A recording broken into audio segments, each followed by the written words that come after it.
بخل کی مذمت اور اس کے نقصانات اور سخاوت کے فوائد۔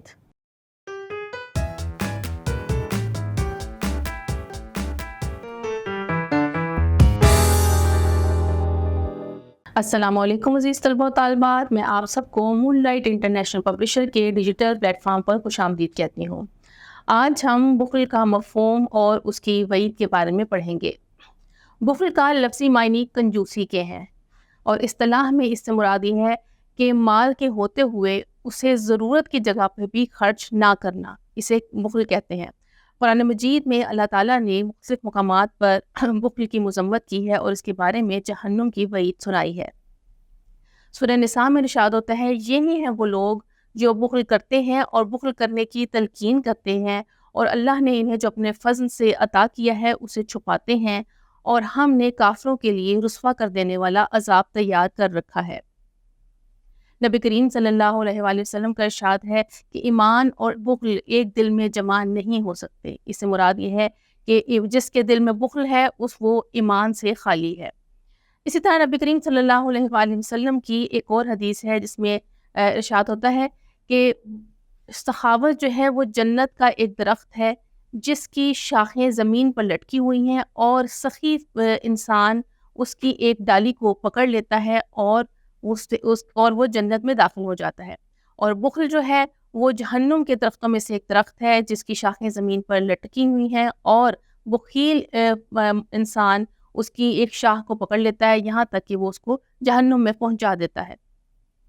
یعنی بخیل شخص جو ہے اس کے بارے میں نبی کریم صلی اللہ علیہ وآلہ وسلم کی مختلف احادیث سے یہ ثابت ہے کہ اسے بغیر حساب کے جہنم میں داخل کر دیا جائے گا۔ اب ہم بخل کے نقصانات پڑھتے ہیں کہ بخل کے جو نقصانات ہیں وہ یہ ہیں کہ اللہ تعالیٰ جو ہے وہ بخیل کو پسند نہیں کرتا ہے۔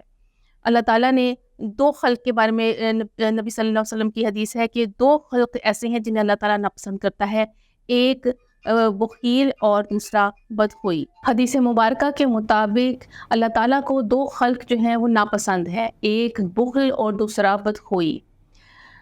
بخل جو ہے وہ گناہ کبیرہ ہے جو اللہ تعالیٰ کی نافرمانی کا سبب بنتا ہے۔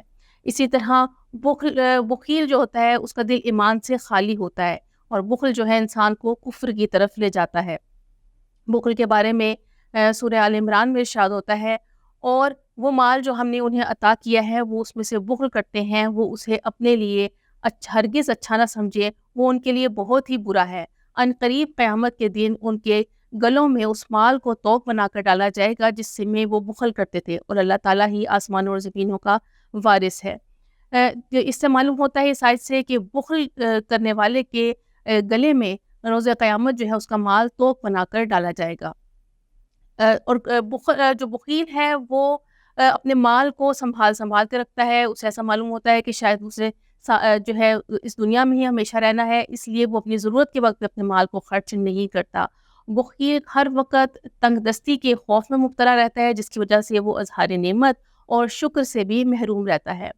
بخیل شخص اپنے مال کو جمع کرنے کی دھن میں رہتا ہے جس کی وجہ سے وہ اپنی آخرت کو بھی بھلا بیٹھتا ہے۔ بخیل اللہ تعالیٰ کی نظر میں بہت ہی ناپسندیدہ ہے، وہ اللہ تعالیٰ حدیث کے مطابق وہ اللہ تعالیٰ، لوگوں اور جنت سے دور ہوتا ہے۔ اب ہم اس کے مقابلے میں سخاوت کے فوائد دیکھتے ہیں۔ سخاوت جو ہے وہ ایک بہت ہی اچھا عمل ہے جو اللہ تعالیٰ کی نظر میں بہت پسندیدہ ہے۔